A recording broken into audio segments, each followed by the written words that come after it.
It's Friday, August 23rd, and here are some of the topics we'll be covering today on Digital Trends Live. The highly anticipated Samsung Galaxy Note 10 and Note 10 Plus are now available in the U.S., and we'll give you a hands-on look with editor Corey Gaskin at the phone's newest features. After that, joining us in our New York studio is U.S. CEO Nicholas Kopp of N26, who is rolling out their mobile app to U.S. customers nationwide. Later on in the show, we'll be talking to Steve Zhao of Sandbox VR about their fully immersive Star Trek virtual reality experience. And also, we'll be talking about Kickstarter project Dream Glass Air, which promises a private and immersive viewing experience anywhere on their AR headset. We'll bring you all the details and much more on Digital Trends Live.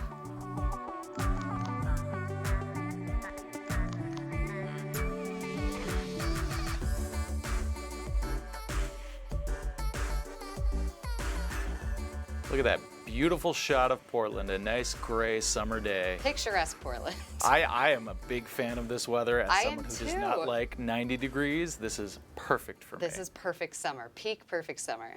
All right, well, welcome to Digital Trends Live, our daily show here from Digital Trends, where we talk about the top tech topics of the day, news, headlines, interviews, discussions, all of that, all while broadcasting live on a number of different platforms: Facebook, Periscope, Twitter, Twitch, LinkedIn Live, YouTube Live, Dailymotion, Apple News, and 2 different mobile apps, a smart TV app, and of course, on digitaltrends.com/live.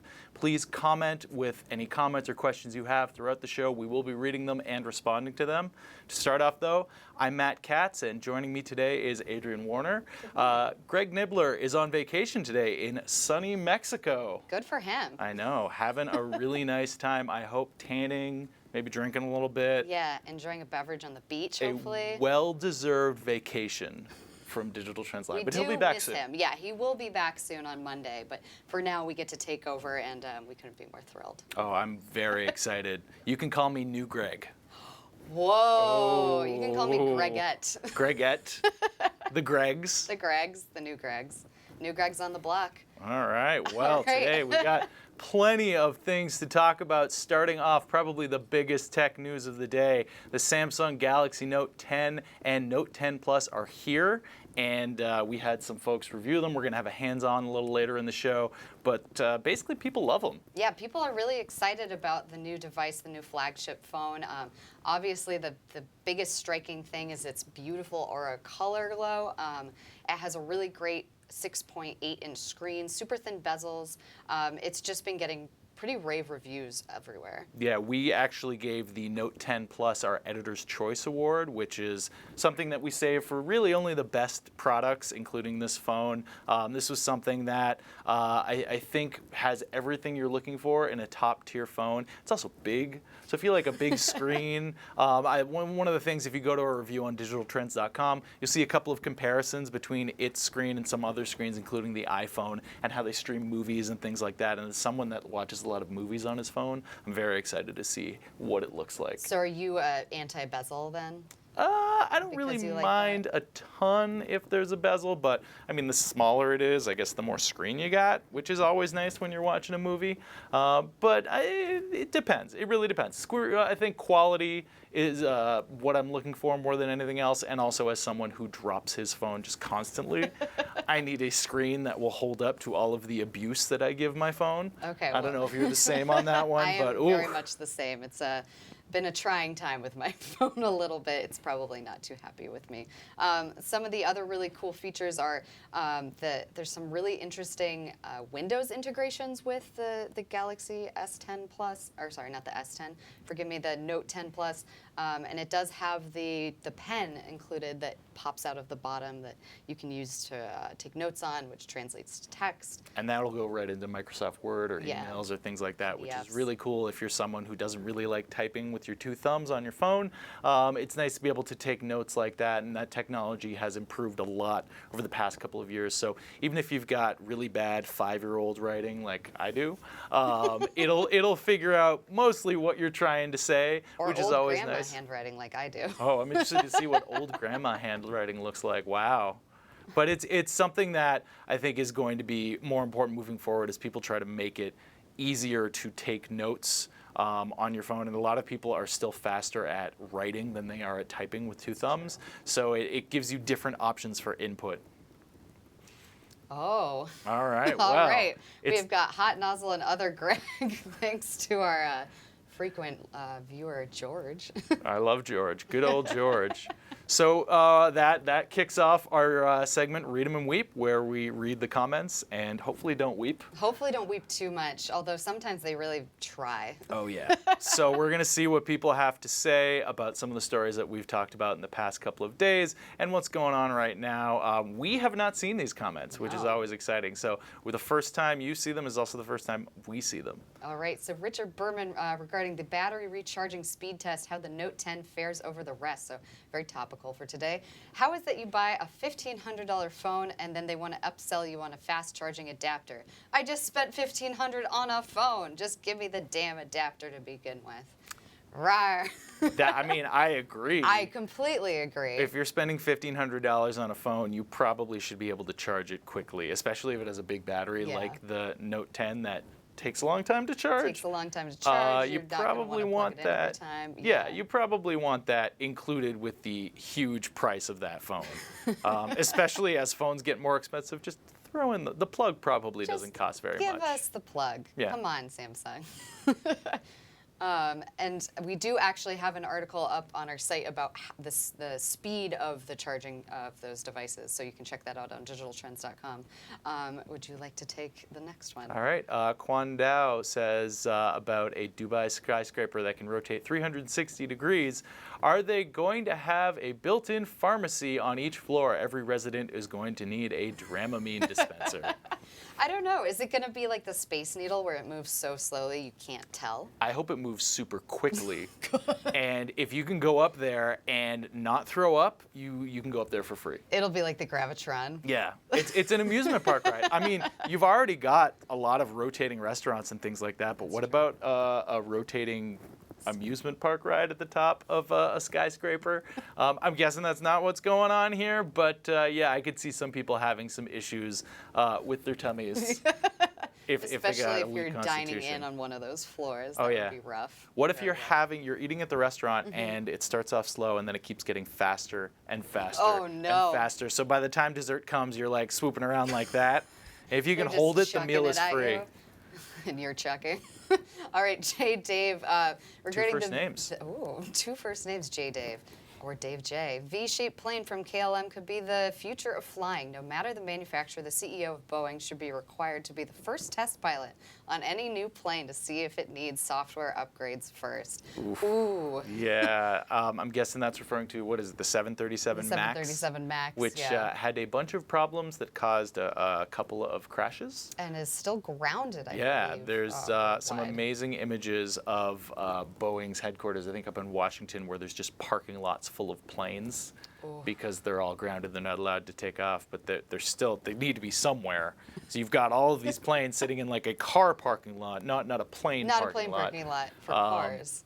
And I don't know how much a plane is, but I would assume this is a lot of money worth of planes just sort of sitting around doing nothing. I don't know if we want the CEO of Boeing being the test pilot I don't to know see if if he's a things will go wrong. I don't know pilot. if he's probably not a pilot. Yeah, I'm guessing the CEO of Boeing might not be. Although who knows? Maybe a crash maybe test. this person started from the bottom and now he's here. Now he's here.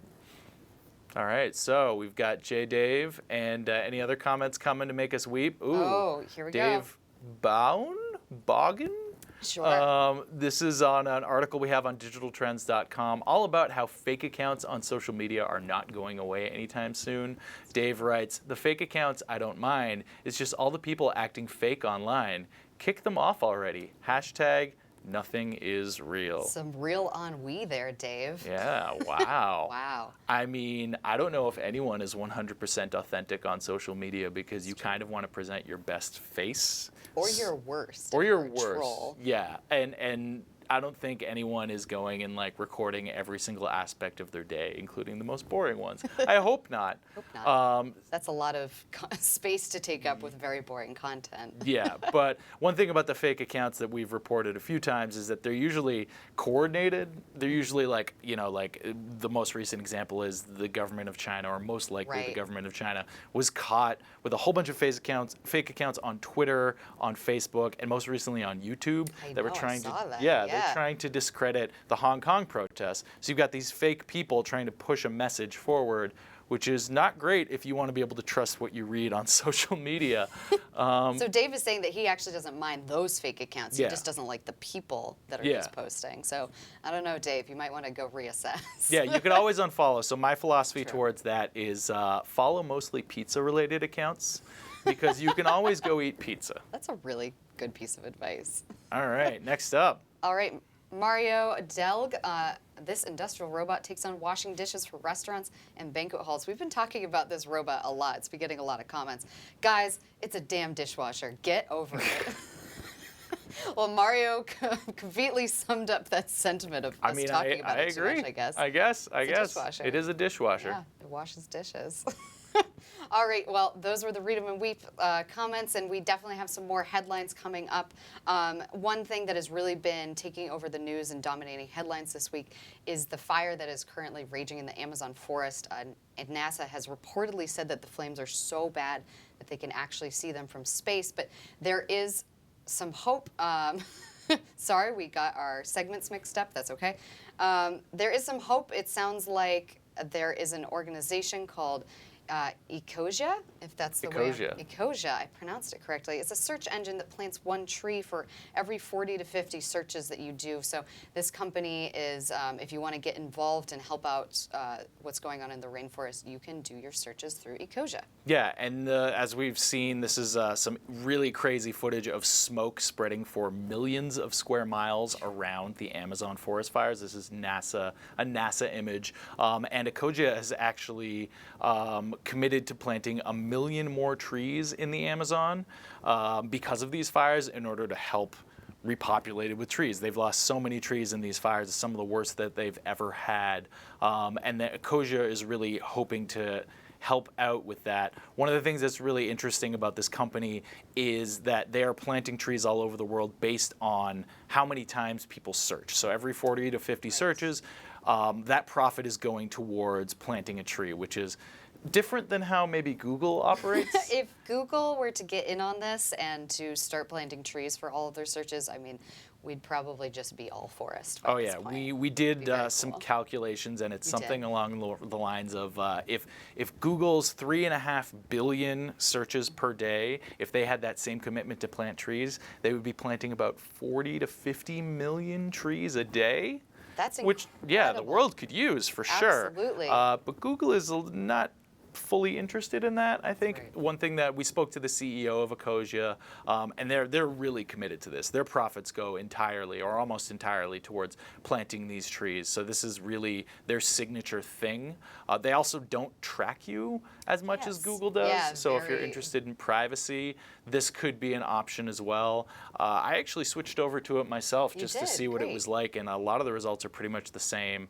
And people are not tracking me, which is always nice. Yeah, it's a win-win, really. And they've helped plant over 65 million trees since they started back in 2009. So that is a lot of trees in a relatively Significant short amount of trees. time. Yeah, and that's all over the world, not just in the Amazon, but they are focusing on the Amazon now because of the forest fires. Let's talk about Breaking Bad. This is something that we've been tracking for a little while. There is a Breaking Bad sequel movie coming out, and according to Bob Odenkirk, who you might know as Jimmy McGill or Saul Goodman from Better Call Saul and Breaking Bad, they've actually finished filming the movie and nobody knew about it. It's amazing that they have kept it this secret this long, because Breaking Bad has obviously been such a huge success, an award-winning show that had 5 seasons, and the fact that nobody knew about it, Slash Film was referring to it, I guess, under its secret project name, which I thought I had down here, but Greenbrier. And Vince Gilligan will be returning as the writer, director. He's the series creator of Breaking Bad. So this is going to be very highly anticipated. Not just that, we're also going to have Bryan Cranston back, Jonathan Banks, Kristen Ritter. They all played characters who died. in the Spoiler show. alert. Spoiler alert. Spoiler long ago. Yeah, so it'll be interesting to see how they come back, if it's a flashback, if it's a hallucination. Maybe Walter White never died. We Whoa. don't 100% know that. We just know that he was kind of That lying is there a at the end of the conspiracy show. theory there. Spoiler alert. Spoiler But alert. this show is going to focus on Aaron Paul's character, Jesse Pinkman, who essentially got away after having some harrowing experiences at the end of the show. We're really interested to see what this movie is like. We don't know a ton about it, but the fact that they were able to shoot it in secret, especially considering how big film productions are, Right. is kind of incredible. People usually spot these film productions, if you see Bryan Cranston dressed up as Walter White out in the wild, you're probably going to take a picture. Yeah, somebody's going to get a hold of that and leak it to the internet Oh, for yeah. sure. So it's pretty impressive. I mean, in the land in New Mexico, where there's lots of secret projects, right? Yeah. Maybe that's one of the reasons that they could keep it so under wraps. It does sound like it's going to air on AMC and Netflix in 2020. So for those of you who can't wait, you're just going to have to hold on for a couple more months, and it should be here soon. And then there's also Better Call Saul, which is coming back, right. I think, later this year. Yeah, it's 5th season. And that's going to be, I'm a big fan of that show, so I'm excited for more Breaking Bad content. Yeah, Just give bring it to me. on. All of Come it. on, All of come on. Sequel after sequel after sequel. Let's just Maybe a keep doing third it. spin-off. I'd Oh be my fine God. with that. I'm actually from New Mexico, so it's always really I exciting mean, to they're watch keeping the Breaking New Bad. Mexico film industry afloat. They I really think. are. All right, and so we're going to move on to some additional headlines. I believe that we have a story about Harley Davidson and their line of e-bikes, their prototypes that they've brought to our attention. So essentially, they have a long-term plan that they released last year saying that they're going to take on a broader range of electric models, and they're giving us a first glimpse at the motorcycles company approach to the world of e-bikes. They're pretty small and slim. They're going to be a pedal assist rather than fully electric powered. It would also be one of the first bikes, e-bikes with a foot brake, as it's indicated by only one brake lever on the handlebars. And they're very sleek and cool. Yeah, you can see a lot of the iconic Harley Davidson design Yeah, in with there, the orange which is and the black is very nice. yeah, it's really interesting. This is our first look at these Harley Davidson e-bikes. They're a little late to the e-bike trend, Yeah, I think. feel like we've the seen a lot of e-bikes that. have really ramped up. It kind of fits in with the fact that I feel like a lot of the designs for e-bikes have been kind of, getting more sleek, a little bit more traditional, like a commuter bike or a road bike. So it kind of fits in line with that. But it's been so long since we took a look at their electric motorcycles that I thought that the announcements would be a little closer together. But there you Yeah, this is something that I know people have been anticipating for a while. One thing to note is that these are still prototypes. They announced them as prototypes, so they could change. That foot brake, or at least what we think is a foot brake, might go away. People might not like that. I'm sure they're going to have some extensive testing. But one of the things that is really interesting about these bikes is that they're going to have, decades and decades of design and technology from Harley Davidson And put into them. Raymond Mosher just commented on the design. He said that really good looking, the black bike over there.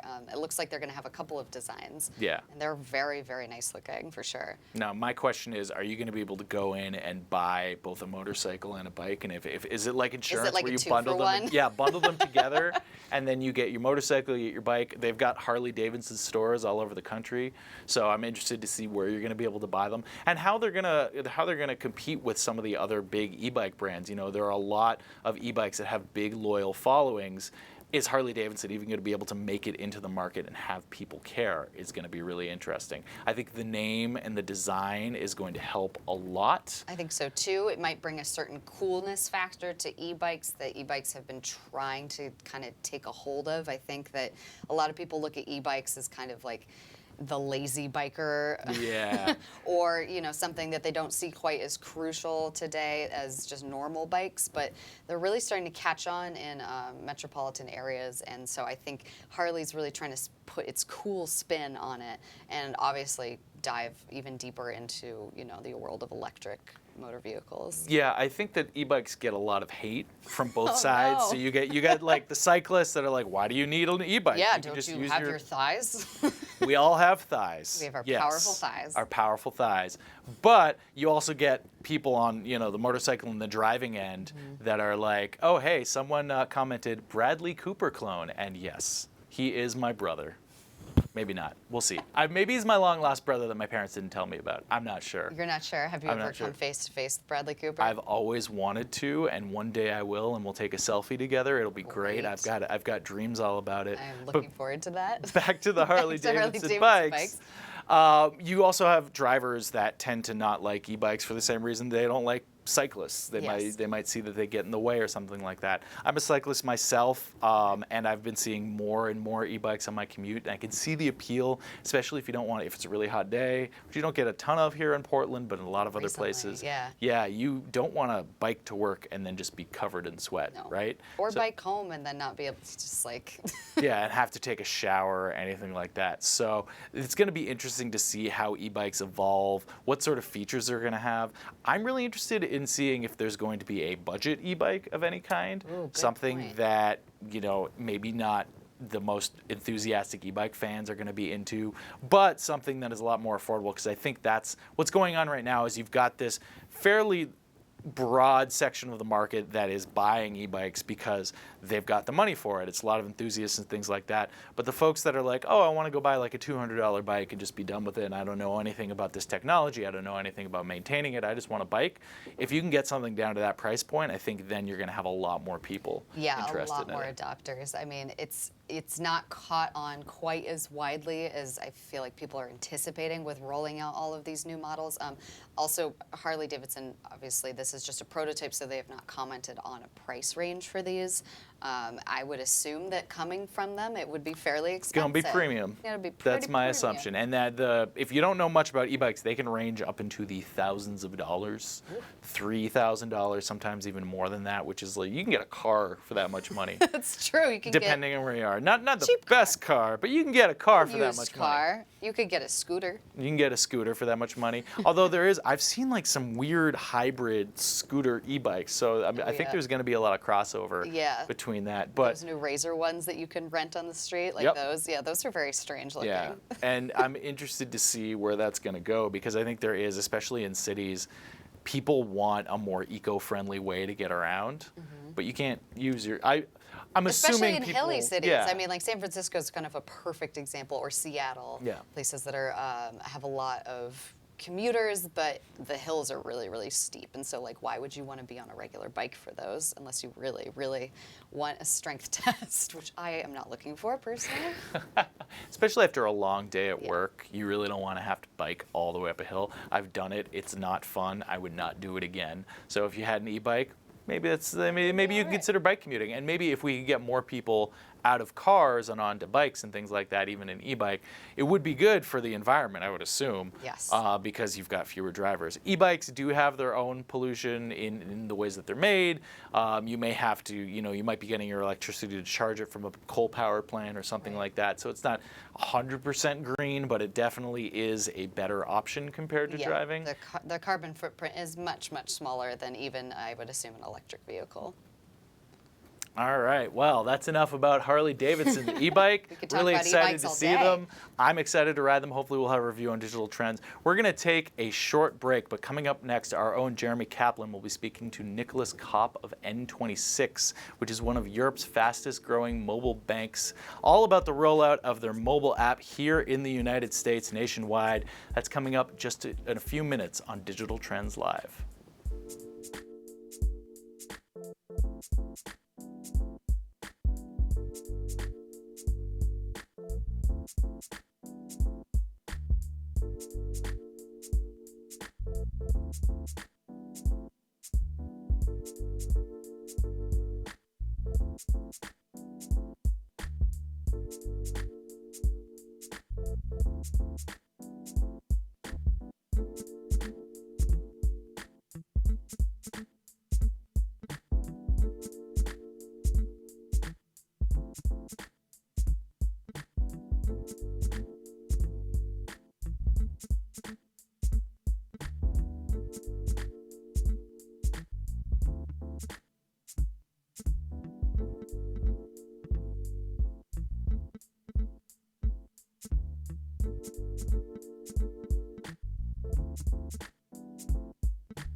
Welcome back to Digital Trends. We've got tons of cool stuff to talk about, and today, a really interesting opportunity to talk about N26. We're joined by Nicholas Kopp, the US CEO, is that correct? Yes, correct.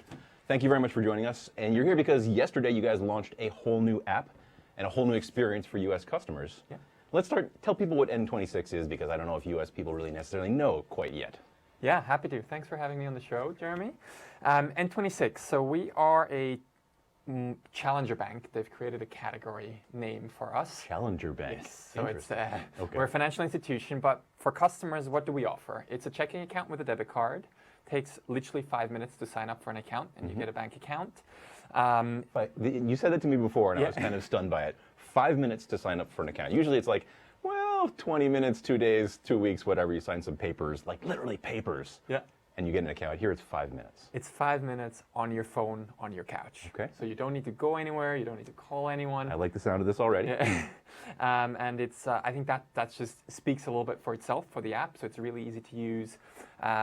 We're also really transparent around like your spending, what happens on the app, on your account. So you really want to know what's going on with your money, basically.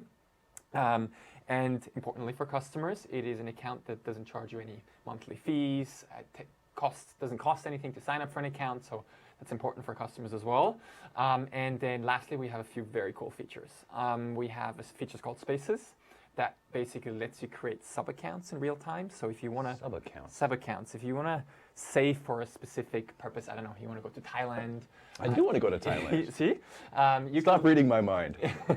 You can literally create a sub-account in real time, swipe money over, create rules around like how much money you want to move into that space and so forth. Nice, okay. And really make that real time versus this sort of concept of a sub-account before that you need to sign up a different piece of paper, set up a different account, and basically it takes 2 days to move money back and forth. So I remember years ago, I had an account with a local bank, and they had a holiday savers program, and you'd have to go in, sit down with the person, they'd be like, how much money would you like to be saving, Jeremy? Well, I'd like to save $20 a month. And at the end of the year, you have, yours are $300. Yeah.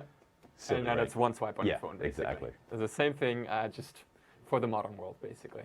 And then what other features do we have? We have a feature which I think is, I see already we had a beta program that we had for like roughly 2 months. Okay. That feature is wildly popular there, where you get your paycheck 2 days earlier into your account. So if you would get paid, your employer sets things up, you would usually get paid on Fridays. With N26, you get paid on Wednesdays. So then you can blow your entire paycheck by Friday. Yeah, we wouldn't recommend that, but yes, you could theoretically. Interesting. These are just a few features that we're launching that are quite exciting, I think, for US consumers. It's kind of remarkable how the financial market is transforming. It really is. Oh, and so you said launching for US consumers. Important to highlight for everyone, again, the app launched yesterday. So if you go to the Apple App Store, if you go to the Google Play Store, you can now download the N26 app and get started. And in 5 minutes, you've got yourself an account. Yeah, exactly. And maybe also one other thing that's interesting to know for the viewers is we're actually a European company. So we're headquartered in Berlin, Germany, have 3.5 million customers that use us regularly over in Europe already, and are sort of proud of bringing that experience now to the United States. Well, congratulations. It sounds cool. The other feature that you haven't mentioned, which I'm particularly intrigued by, is partnerships with a variety of popular services. Yeah. So I had a list here. Tidal, Aptiv, the health and fitness app, Blinkist, of course, the new podcast platform Luminary. Yeah, exactly. Tell us what this entails. Yeah, so at N26, we try and think about banking in a completely new way. So first of all, we think banking should be fully real time, everything on your smartphone. No need to visit a branch unless you want to, or like if you have a problem, yes, you can call N26. Sure. There's an agent that will pick up the phone, or you can do it by chat. A lot of people prefer chat these days. So there is ways to reach us, but at the end of the day, your life today happens on your smartphone, and we are building a bank that caters to that lifestyle. One legal disclaimer here: we're partnering in the United States with another partner institution, but we offer a bank account. And so what we see with our customers, they are really, at the end of the day, banking and money should empower the way you live as an end consumer, and should be sort of means to an end to either buy something that you really like, spend on an experience that you always wanted to have, save for the future, whatever it may be. But it's really a tool to empower you to live your way. So at N26, we pride ourselves with empowering users to live and bank their way. And one step in that direction is exactly what we just talked about. Millennials especially today are very prone to signing up to a lot of different services that are very cool, but at the same time, a lot of these services are subscriptions. You pay on a regular basis. Chipping away at that paycheck slowly but steadily. Yeah, steady. And all the services that we're getting through these channels are exciting. But at N26, we wanted to partner with some of these brands.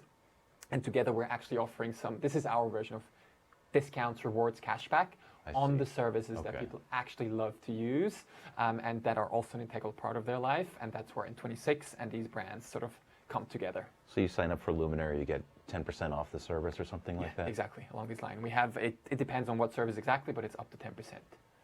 I think it's really interesting to think about. First of all, I love this. It's a great concept because we all do sign up for all these things, and then just any way to make it a little bit more affordable or to manage them more effectively, I think is really useful. Even just grouping them together so consumers know what they're up to, that alone is important. But it's interesting to connect the dots between a bank account and a service like Titleist or Luminary.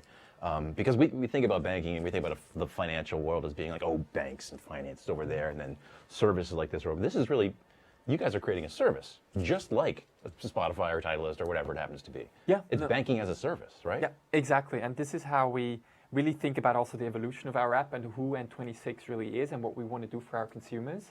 It is, there has been this fundamental shift where now with today's technology, you can, again, manage your life and do everything through your smartphone. And in a lot of other industries, that is already underway. You have the Ubers, the Netflixes, the Spotifys. We all know which services we use. So I think in banking, that shift hasn't fully happened yet. And we're trying to do that, basically move banking fully onto your smartphone so it's as real time, as easy to use, as transparent to use as all these other services. And then on top of that, we want to integrate with your life fully by bringing these services actually into our app. Yeah, which makes sense. And a lot of the larger financial companies, Visa, MasterCard, et cetera, have been talking about themselves as technology companies, not as finance companies. Yeah. This seems like another part of that same transition, just an evolution, really. Yeah, we very much see ourselves like a tech startup, consumer tech startup that offers financial services. And you guys are kind of a startup, right? You're only 6 years old. Yeah, exactly. So we were founded, 2013, launched our first product in Europe in 2015, and now 4 years later, launched in the US 2019. So you mentioned a partnership with another financial institution before. Just to clarify the details, so when you open that account, are there then branches that one can go to, or is this really just you're managing your money and your funds strictly on the phone? Yeah, good question. So we are partnering with Axos Bank. They're a fully regulated bank on the West Coast in San Diego. And this is a very common concept where fintechs in the US actually partner with incumbent institutions to offer their products from a regulatory side. And that's such a partnership. So you're getting an N26 account that's sponsored by Axos Bank. Okay. But you won't have, so N26 is who you're going to speak to. So customer service is N26. The app is N26. And we do not, because we do think the trend goes from sort of physical or branches or stores in sort of the retail world onto mobile. We do not offer any branch access at this stage. Which is fine, really. I mean, ultimately, you don't need it, right? You can do all of your stuff on your smartphone, in theory. That's what we think. And honestly, if we create a frictionless experience and build the app the right way, there's hopefully in the first place very little need for you to call in. And then again, we have a customer service that is there. By now, I think it's 9 to 12, so it's almost 24/7. We have chat, email, so you can reach us very quickly if you need to speak. You can call yourself 24 hours. It's just not in a row. Yeah. That's my alarm warning. Yeah. Hey, we Good get 24 point. hours. We do 3 hours over here. We do 4 hours over there. Yeah, 24. Yeah. So, quick question for you then. So, I was expecting you to say, and everything in the world is going to be Bitcoin in exactly 2.5 minutes. So, blah blah blah blah Bitcoin. Yeah. Any thoughts in the world of Bitcoin? Is that something that plays a role here, or is that just a different conversation? So good point. I get this asked a lot around Bitcoin, blockchain, the underlying technology. I do think so. If you're growing a business, and we're very much a startup, venture funded, we've raised over. By now, it's $670 million US. We're at our Series D currently, and really, time is of the essence, right? We're building a product that people love. Right. We want to get that product into people's hands as fast as we can, so they can also give us feedback. We can work with them, iterate, improve, and really build a platform that is great for end consumers. So in that process, you need to make some pretty hard trade-offs around where to focus and where not to focus. Right. And so from that perspective, strategically. My perspective on this is, while Bitcoin is very relevant to a few people out there that use it heavily, that invest themselves and are huge fans, it is not necessarily yet a product that is ready for the mass market and mass consumers. Sure. So I'd rather focus on our time on building features that 99% of our customers actually want to use, versus focusing on features that 1% of our customers loves to use, but it's just a 1%. Yeah. That may change in the future as with higher adoption, and I generally also believe fundamentally the infrastructure side, that blockchain is changing on how we exchange money in the back end, how payment systems work. That piece is very interesting. Yeah. But from a pure consumer perspective, I don't think it's as relevant yet for us to focus all of our time onto it. Well, that's a rational and lucid answer. I appreciate that. Thank you. Well, that's all the time we have here today. Thank you very much for joining us. You heard it, N26, the app available today in Google Play stores, Apple App Store, etc. Go out 5 minutes to sign up. Pretty cool. Neat stuff. We've got lots more technology coming up after just a short break, so please stick with us.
Hi, we are back with Digital Trends Live. We stream every weekday at 9 and noon Eastern, bringing you the latest in tech news and interviews. And I do want to remind you that we are live, so you can jump in on our platforms wherever you're watching with your comments and questions. We love to talk to you. Love and it. Speaking of people we love to talk to, we have back in our newsroom our news editor, Matt Katz. Hello. So today we've got a couple of different news stories to talk about, a few things that are breaking this morning. And as you know, every time I come in here to talk news, inevitably we talk about Facebook. It's so hard to avoid Facebook. I wish I didn't have to think about Mark Zuckerberg all day, every day, but that's the news. That's what you got to do. It's like Skynet, it's everywhere. Yeah, Zuck is just all over the place. So starting off, Facebook, Libra. I don't know if you remember the cryptocurrency that Facebook tried to launch. They've been really hyping it up. They love it. Here's Zuckerberg right now. He loves talking about Libra. It may not happen. We already knew that because of all of the government pushback from governments here in the US, India, which is a big market, all sorts of different places. It turns out that a lot of the partners that joined Facebook in Libra are scared now. So Facebook originally had some partners like Visa, MasterCard, Uber, Spotify, PayPal, you know, like big names, especially Big in names, the financial. but not all traditional financial industries No, necessarily. no. And according to the Financial Times, a few of them, at least 3, are discussing how to distance themselves from Libra. I think they've realized that, hey, maybe it's not a good idea to have Facebook controlling all the money, and now they're trying to sort of pull back from being an initial partner.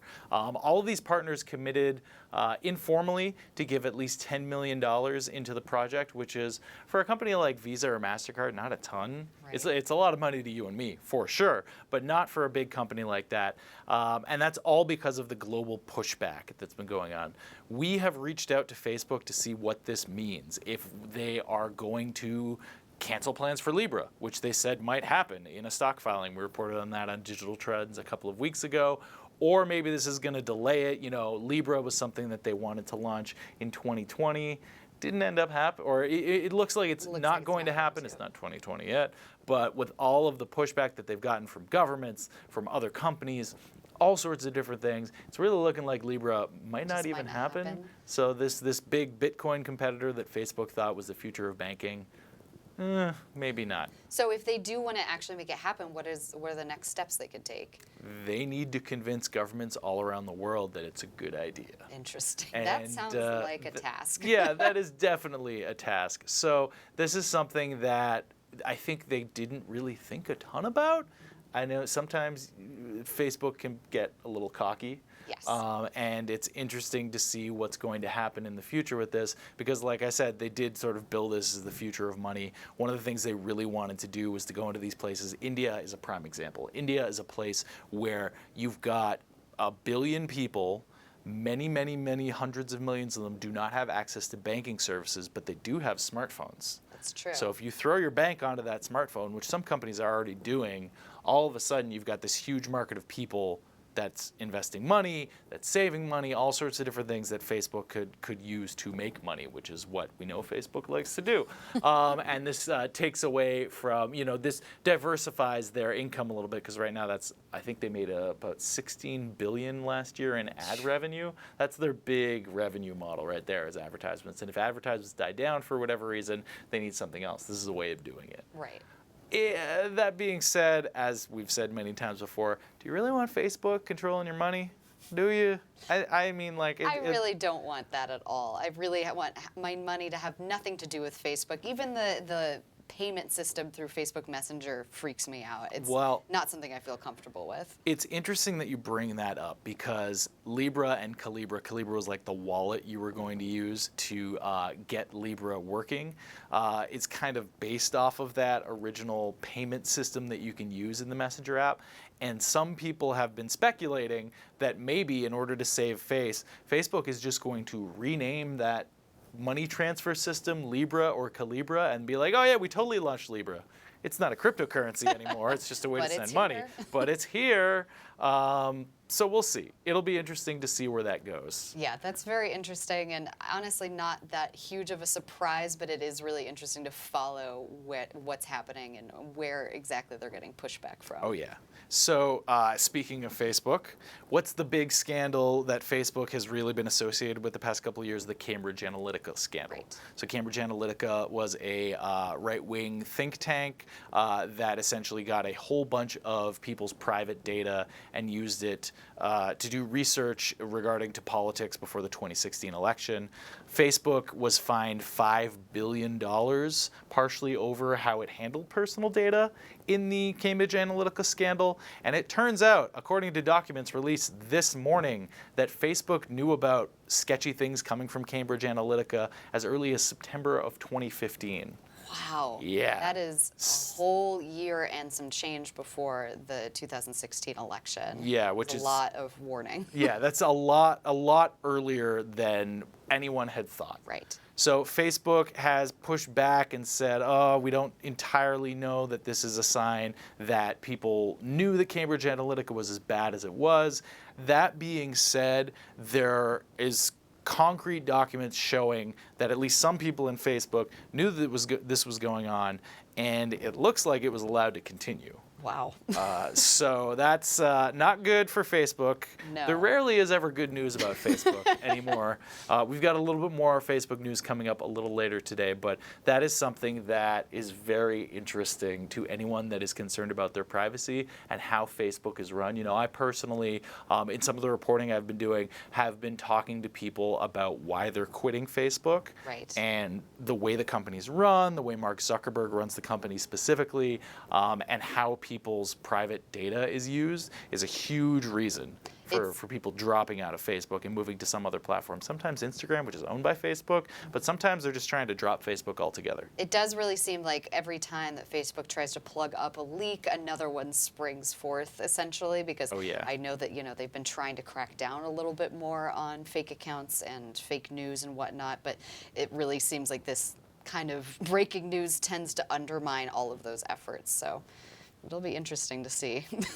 Well, in some lighter news, Yes. a little bit less on the hate train, it is D23, Disney 23 this weekend, which is like the big exciting. Disney nerd convention that I absolutely love, Okay. being a Disney nerd. I don't actually know about it, so yeah, tell us. So this is a whole bunch of Disney fans come together and they talk about, or Disney puts out basically trailers, posters, ways to hype up people for all the projects that are coming up. And since Disney owns everything basically nowadays, it'll be interesting to see what they've got because there's probably something you're interested in. One of the things we know is coming is The Mandalorian, which is the new Star Wars show that's going to be on Disney Plus that looks super, super cool, at least to a Star Wars nerd like myself. I love Star Wars. That sounds very exciting to me as well. Yeah, it's going to be great, hopefully. Fingers crossed. They're crossed. releasing a trailer today to coincide with D23. They put out a poster a little earlier today. This is a show that I think a lot of people are excited for. So that's going to be coming. There's going to be likely a trailer for the next Star Wars movie. That's not confirmed, but they do tend to drop these things. There's going to be Marvel news, I'm Right. guessing. If you're into the Disney, you know, like the Disney animated or live action movies, there's likely going to be a trailer for the new Lady and the Tramp movie. Well, that's right. We did take a look at the poster earlier today. Well, you know, mixed reviews on our parts, but Yeah. we'll have to see what the further announcements about it will be like. I can only imagine there's going to be a lot of talk about Disney Plus streaming as well. Yeah, so we're probably going to get a look at some of the Disney Plus streaming shows. I personally am interested to see if they address the Spider-Man controversy that's happened over the Yes, past they couple of days. Probably won't if they're trying to keep things positive, but it could be a really good move on their part. I mean, they might have Tom Holland come out on stage and be like, oh, we figured everything out. So for those of you that don't know, there's been some news coming out from internal negotiations between Disney and Sony that Sony, which essentially owns the rights to Spider-Man in the movies, might be taking Spider-Man back and out of the Marvel Cinematic Universe. So that's Tom Holland's Spider-Man, the one that appears in like Spider-Man Far From Home and the Avengers and all of that. He might just not be a part of the Avengers Yeah, anymore. we'll have to see. Yeah, but I could see, you know, knowing how these companies work, if they like to do that one last thing. Oh, Yeah. we got one last thing to say. Then Tom Holland comes out on stage and says, "Hey, we're going to do it." So that'll be interesting. D23 this weekend. We'll have a schedule and how to watch on digitaltrends.com. So what do we have coming up next? All right, well, coming up next, we have something really, really interesting. If you've ever heard of a holodeck on Star Trek, we're going to be taking a look at a really cool company that is going to be, or that already provides virtual reality experiences all across the country. We're going to have an interview with their CEO of Sandbox VR in just a few minutes. So stay tuned to hear to Digital Trends.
And we're back. Welcome back to Digital Trends Live, where we broadcast across a number of different platforms. So make sure you hit the subscribe button on whatever you're watching on, whether that's Facebook, YouTube, LinkedIn Live, you name it.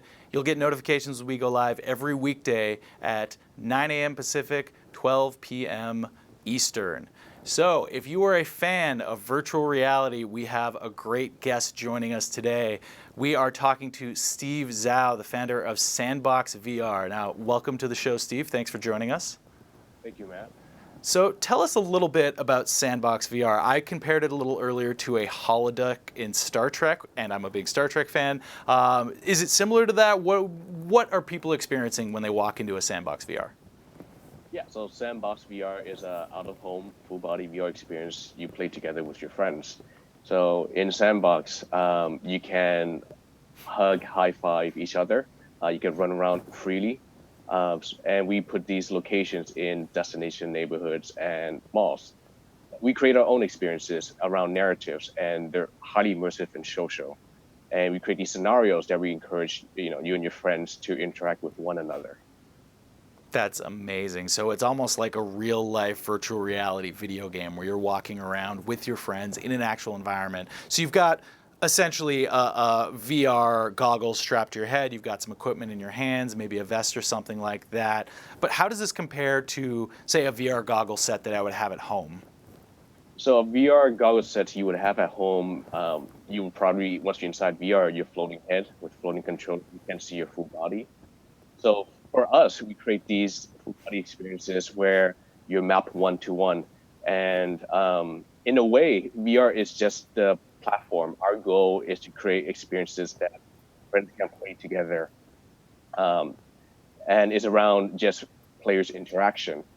So a lot of what we build is what can you and your friends do together that you can't do anywhere else. And our goal is to make you forget that you're inside VR in the first place. And as a result, people, they would scream, they would yell, they would curse. And once they're done, they'll be sweating bullets coming out of it. So it's a physical experience, unlike, sitting on your couch playing a video game, for sure. Yeah, and absolutely. Then when you're looking at that footage, it looks like everyone's in a green screen room, so you actually can get video of yourself in this kind of VR video game environment for afterwards and take that home and show your friends. Yeah, it reminds me of, when I was a kid at Disney and we were, in a like roller coaster ride, and they would just take a picture, and there was a memory that we have hanging on the wall. And I thought, wouldn't it be great if we can do something similar, but with a video that you and your friends can share together? Wow, and I'm sure that does really well in our current age of social media. That'll set you apart to be in like a zombie apocalypse land or something like that. So you got backing from a pretty major venture capital firm, Andreessen Horowitz. How do you sell this idea of Sandbox VR to financial backers? Well, I think, our company's pretty awkward in the sense that we are a VR company. We are a content company because we create our own experiences, and we are a retail company. These are three things that investors don't want to invest in, and we do all three. So I think the fact that the DNA of our company is just really curious to investors, just wondering why is this company doing all three when individually we wouldn't invest in any one of them. And I think that's just started conversation. And one of the experiences, as we can see right now, is Star Trek. So as I said earlier, the first thing that came to my mind was the holodeck in Star Trek. So you walk in, and it's like a whole holographic experience, which is very similar to that. Obviously, the technology we have isn't quite at the level of Star Trek yet. So tell me a little bit about this Star Trek partnership, what you do in the Star Trek experience, how that all works. So we reached out to CBS. We shared our vision that we want to bring the holodeck to every neighborhood. They came to try our experience, and they felt how immersive it was for friends to play together. And I think it really helped that we are all game developers coming into this company. So we have a really strong DNA in terms of how to build highly immersive experiences. And for Star Trek, it's really about embodiment. Like, what does it mean for you to be a cadet officer in the world of Star Trek? And what type of tools we get to use, and what type of scenario would you get to be part of with you and your friends? And we built everything around that. And what are the other experiences that you can do in a Sandbox VR area? So beyond the zombie experience you just showed, we have one where you and your friends are pirates in a cursed ship looking for a treasure.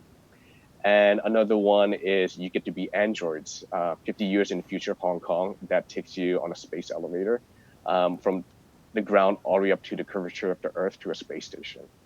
That's incredible. And so what is coming next? Are there any experiences that you personally would really love to participate in that you haven't built quite yet? Yeah, so there's experiences that we love to build are around sports and esports, how you and your friends get to fight one another. That's something that's really compelling to us. Other experiences is, can we make a narrative experience that can make someone very emotional, or experience where people can dance and, competitively. So these are some of the things that we're really thinking about right now. So you're really paying attention to sort of the story element too, and invoking those emotions more than just killing zombies and things like that. Not that killing zombies doesn't invoke emotions, but Yeah, it's really about creating a fantasy of what people get to embody. And our goal is to put different type of storytelling around it, and different fun ways that friends can interact with one another. now do you need to be, this is obviously physical, do you need to be in really good shape to participate, or is this really open for almost anyone? It's open for almost anyone. And what kind of reception have you gotten so far? Are these always sold out? Is it easy to get a spot? How does that work? So when we first started in Hong Kong, we sold out our tickets for the next 100 days within the first few weeks that we opened. And for a time, we were the #1 activity in TripAdvisor in Hong Kong and the #1 activity in Singapore. So when we opened in San Mateo, it came to the same way too. If you want to book for the weekends, it's probably 2 weeks in advance. So I think people certainly feel pretty good about it. So you're in Hong Kong, you're in California. Where are you expanding to? Where do you want to be? Well, the goal is to continue to expand across the U.S. In the next 3 months, we'll be opening in L.A., San Diego, Chicago, Austin, New York. And by next year, we want to look into entering Japan, Europe, and China. When you're looking for space for Sandbox VR, how big of a space do you need? You said you were finding it in malls. Like, is that a hard part of putting together this business, finding the actual real estate to do it in? The interesting thing is when we first opened, we're actually located in this really old building in Hong Kong that no one really goes to, so there's no foot traffic. We found out that 90% of people book ahead online. So in a way, we don't really need to be in malls. It's just more convenient. So we're actually located in different types of neighborhoods. How big is the actual area, and would you ever consider maybe like a full building experience, something that's just absolutely huge with a whole ton of people? So the new locations that is opening right now are about 5,000 to 7,000 square feet. And the goal is to open pretty much as large as possible. We're thinking about like a football stadium in the future. And what's the maximum amount of people that you can actually have? So right now, these stores, we can have a maximum of about 40 people. Wow. And if you got to that football stadium size, I'm guessing that would be a lot bigger. That's the goal. Wow. And so is there any way of connecting, different areas in Hong Kong and California and doing maybe a multiplayer experience, or would that not work with the technology as it stands right now? Yeah, right now we're being blocked by the latency of experience because it's really important to map one-to-one in real time. So as technology improves over time, we can see that happening. And so if people actually want to do it, what's the process of signing up? Where do they go? How does that work? They visit sandboxvr.com and they can just book a session there. That's incredible. And at this point, have you developed any other branded partnerships like the one with Star Trek, or is that still in the works? That's doing the work right now. Star Trek is one of the first, so we're really thankful that CBS put the trust in us.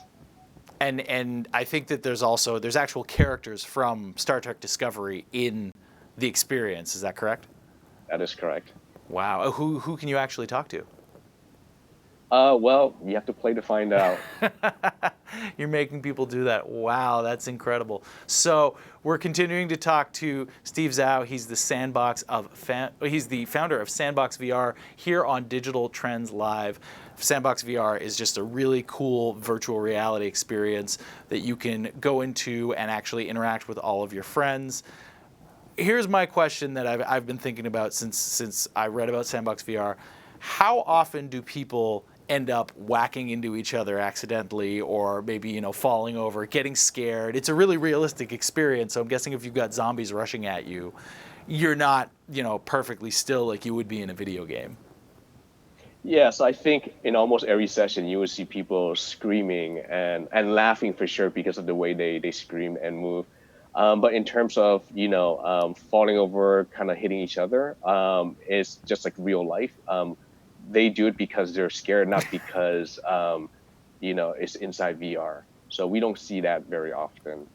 What of the experiences that you've made and you've participated in, which one's your favorite? Oh, it has to be the first one, Deadwood Mansion. We spent just 3 months building it with just a budget of $40,000. It was all we had in the beginning when we started as a startup. All right. Well, if you want to know more, you can go to sandboxvr.com. Steve Zhao, the founder and CEO of Sandbox VR, thank you so much for joining us on Digital Trends Live. Thank you. All right, we're going to take a short break from Digital Trends Live, and when we come back, we'll have more news. So stay with us.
Thank you for joining us here on Digital Trends Live as we're broadcasting across multiple platforms. Thank you for tuning in wherever you are. We bring you the news and the latest tech headlines every weekday, 9 a.m. and noon Eastern. And we are back with some more news headlines. Facebook is going to be in the news again with some reports about Instagram and its ramp up of ads on that platform. All right, so I told you we've got more Facebook news, Right. and there's some more Facebook news. It's been a Facebook heavy week, as it always is these days. So if you use Instagram, you've probably noticed more ads in your feed, more ads in your stories. When you search for new accounts, ads pop up. There's just more ads. And we finally know why that is. First of all, you're not crazy. There are more ads. At the end of last year, Facebook essentially forced Instagram to, quote, roughly double the amount of ads that they serve up. So they want more ads in order to make more money. This was something that Mark Zuckerberg was personally involved in because he's become annoyed that the company doesn't get enough credit for helping Instagram grow. You'll remember that Facebook bought Instagram back in 2012 for $1 billion. It's now worth significantly more than that. It's much bigger. It has a lot more features. But at the same time, Facebook is responsible for the most controversial move in Instagram history, which was adding ads. And now they're adding even more ads. So they want Instagram to make more money. They're doubling the amount of ads on Instagram. So you're going to see a lot more ads on Instagram. And that's Like it or basically not. Facebook's fault. That's basically Facebook's fault, and they're also reportedly going to add Instagram by Facebook, right? Yeah. That is another piece. I mean, that's not confirmed Oh yet. no, it that's is been confirmed. We actually Okay. confirmed that with Facebook. So this was, I think, about 2 weeks ago. The news broke that Facebook was going to rename Instagram to be Instagram from Facebook. So that's going to be the actual app name. When you click on it, it's going to say Instagram from Facebook. They're doing the same thing with WhatsApp, which is another giant social media messaging network that they own.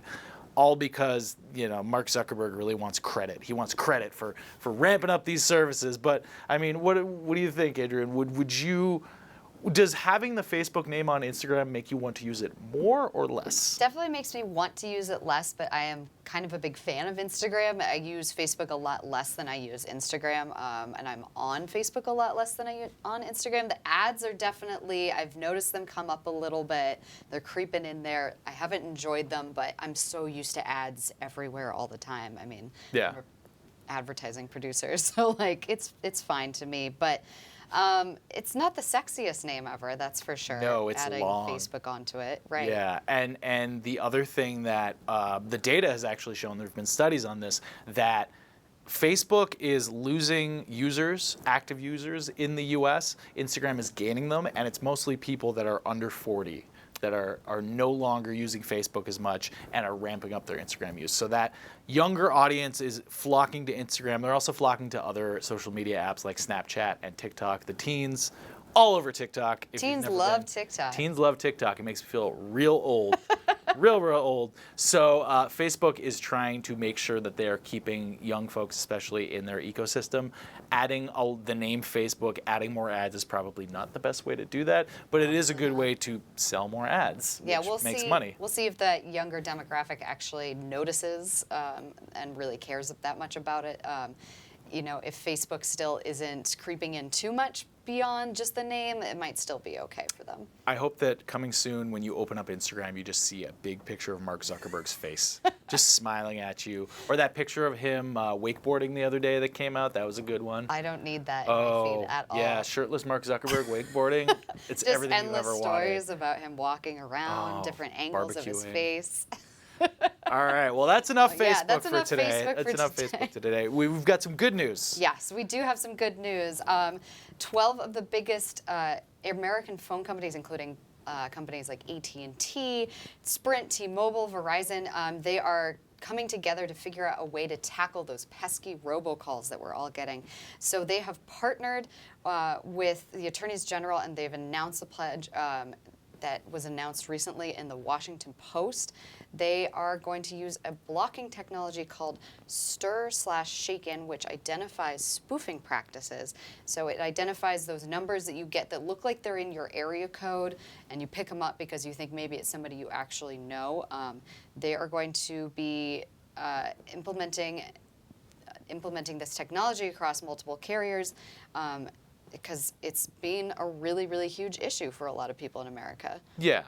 This is something that is just rampant, nonstop. We're always getting robocalls. I get a couple a day, usually from a foreign country, but disguised to look like they're from the US. Right. So this technology, hopefully, is going to help a lot. It's going to be implemented as soon as possible, or as soon as is practical. And we reached out to some of these companies yesterday, and this is going to be a free service. So that's something, in theory, you shouldn't have to pay for, because some of the robocall blocking that they've put out, you've had to pay for like expanded service or something like that. So this is actually something that's consumer friendly if it works. Here's the thing, though. Where's the catch? As much as we want this to be the end of robocalls for good, and we all do, the people that are putting out robocalls have managed to get through every single other way of blocking robocalls So I would not be shocked if they are able to get through this one as well. It They're is, going to navigate around yet Yeah. another barrier. you know, there's only, even the best spam filter in the world is not going to catch 100% of things. And there are machines that are putting out, you know, tens of millions of robocalls every day.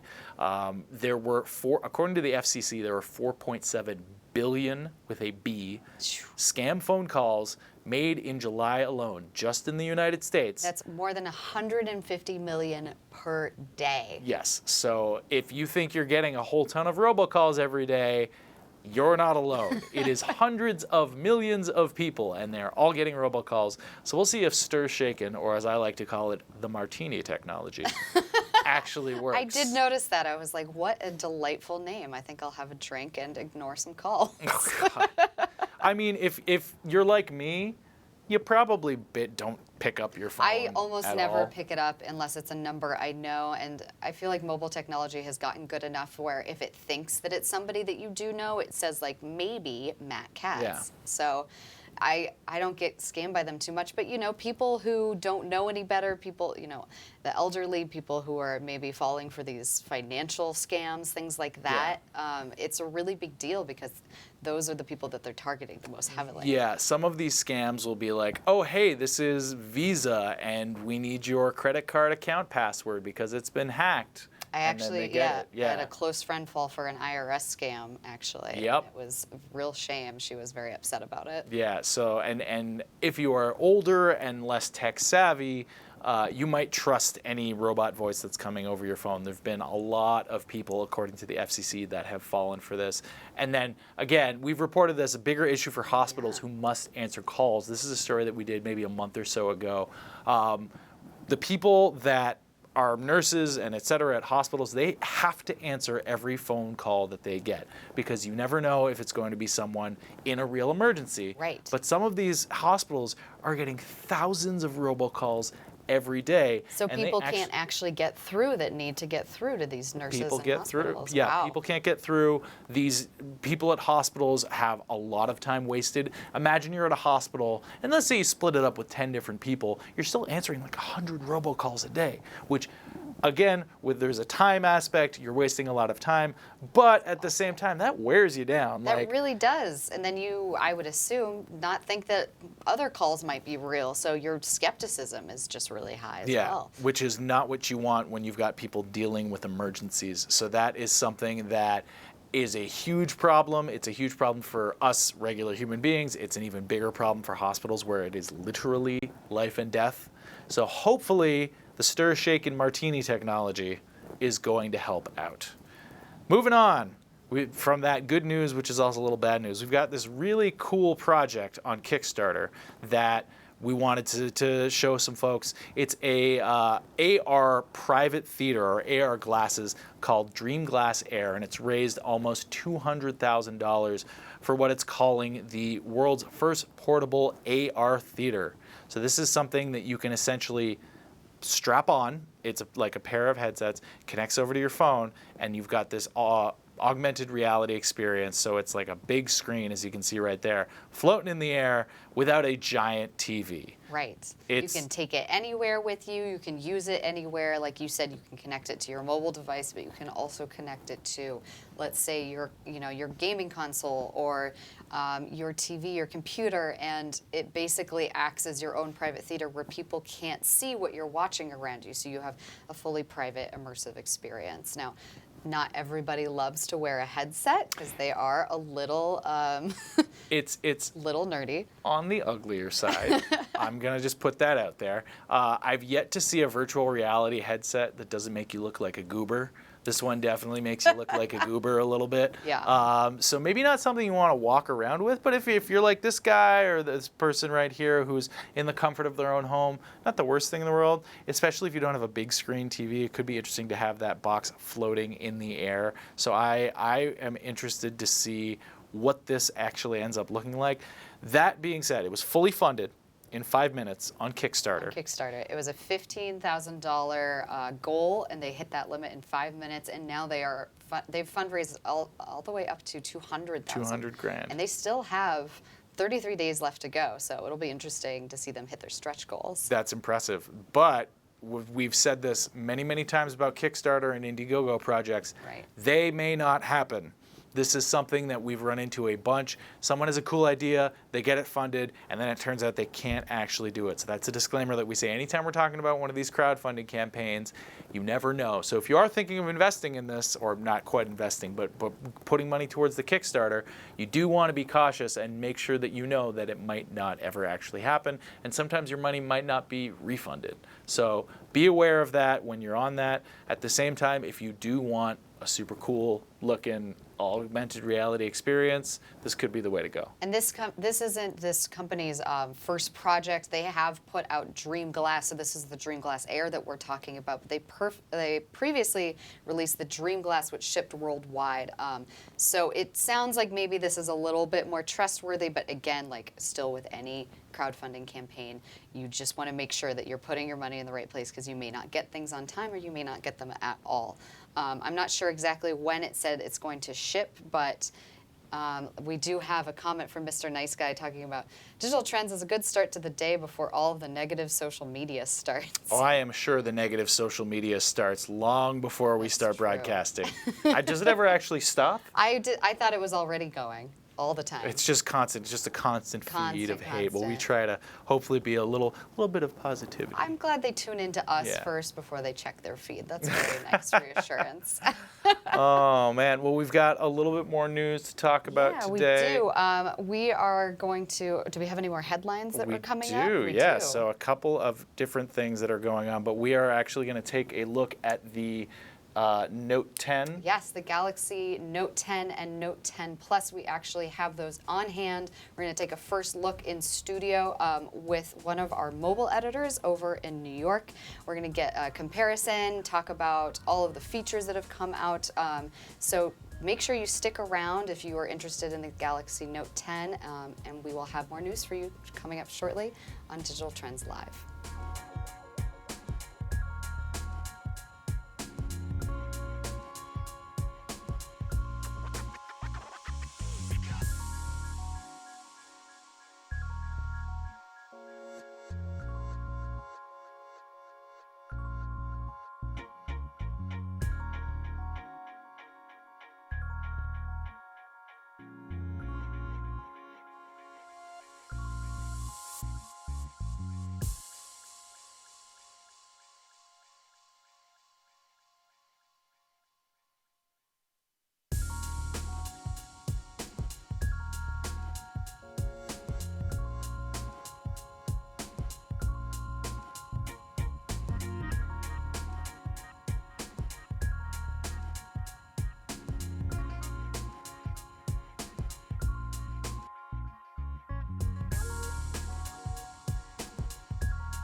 Hi, we're back with Digital Trends Live. Thank you for everybody who's joining us from our multiple platforms, wherever you are, wherever you're streaming from.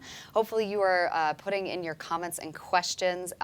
We're going to talk about one of the major headlines from today, and that is the U.S. release of the Galaxy Note 10 from Samsung. So we are going to be talking with our mobile editor over in our New York studio, Corey Gaskin, who's going to walk us through some of the features of the Note 10. Hi, Corey. How's it going? Hey, good. Thanks for having me. Thanks for joining us. The Note 10, oh, sorry, go ahead.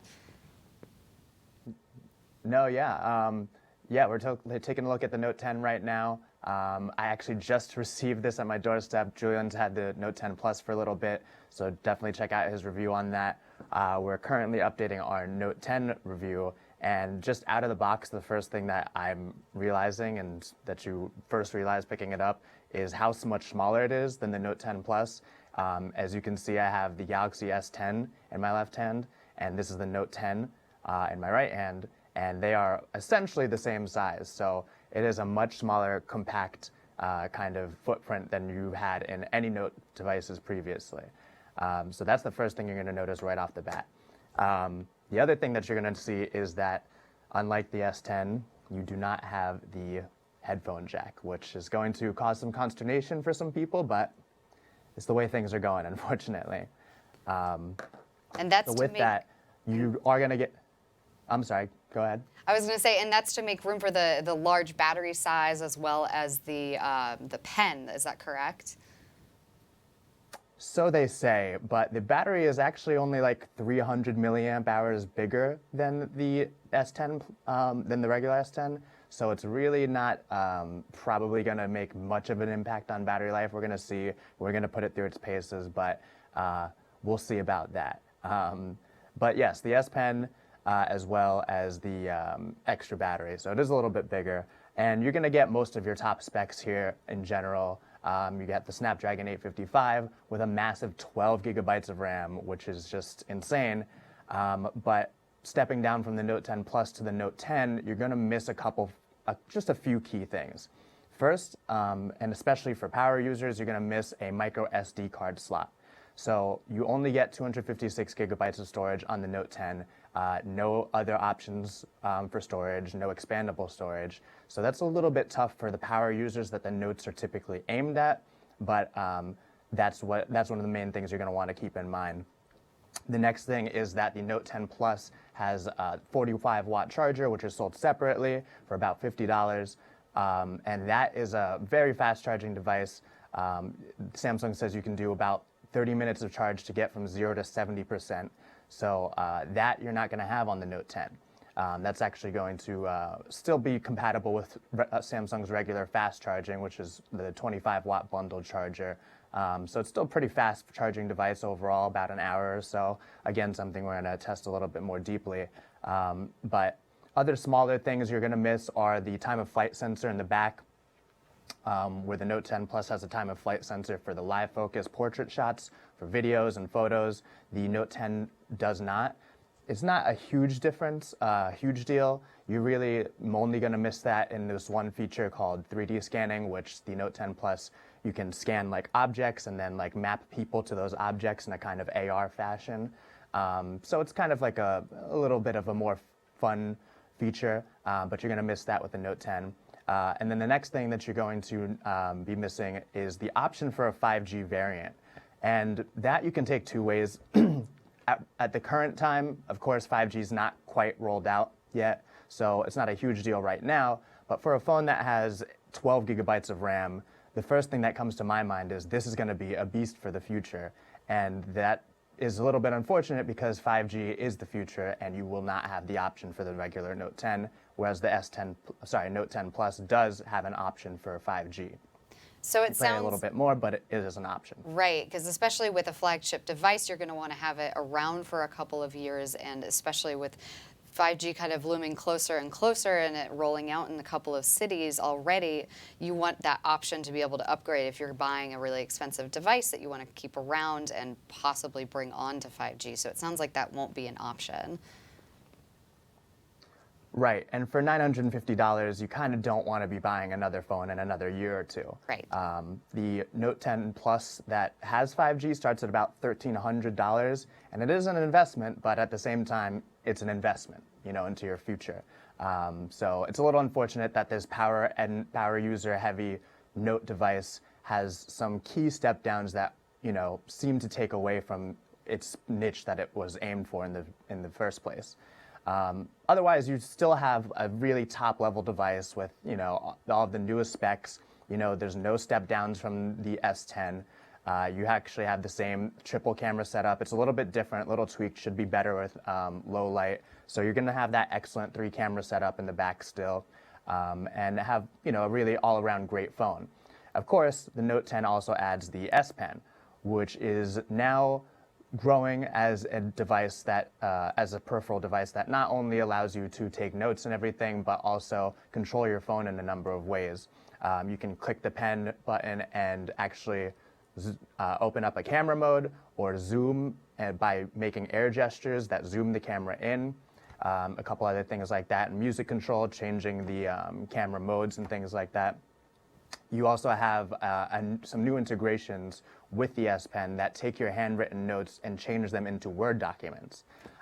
So it's a really cool feature that actually does pretty well with transcription, but the issue in the transcription is when it goes into a Word document, it tends to just plop it in the middle in like a little text box. So you're gonna have to format it afterwards, which is something I hope that we can see some updates to change in the future. But because it is a little tough to format on your phone after the fact and not exactly what you want to do after you've just finished writing. I feel like that's always so the biggest that's a gripe really cool with Microsoft Word is the formatting. So it's frustrating to see that that is also an issue even on mobile. But it is really cool that that integration is possible. It makes it a lot easier to take notes and collaborate. Absolutely, yeah, and it's pretty good with the transcription so far from my testing, and I have awful handwriting, so I can definitely verify that for you. Well, it's still a very cool so- phone in hand. I'm sorry to cut you off. It's still a really awesome phone in hand. Yeah. You know, I know it seems a little bit silly to address the color, but the Aura Glow is really, really captivating. And I know with, you know, the Yeah, iPhone definitely. XS and the Pixel 3a, that colorways have been kind of really exciting lately. So I'm curious to see if this colorway will hold up to all the wear and tear that people might put it under. That's a great question. It'll definitely be an expensive phone to repair if you do break this device. And with the minimal bezels that this has, you're definitely playing a risky game if you drop this phone. But these things happen. But it'll be a good-looking device when it does break, even then. Well, that's awesome. I know that there's also some really cool features about Galaxy Link, about streaming PC games to your device. Can you tell us a little bit more about that? Right. So going with the trend of integrating more with Microsoft, they have a couple of new features. Some of you might be familiar with the Your Phone app, which allows you to receive notifications, text messages, and other things from your cell phone on your Windows computer.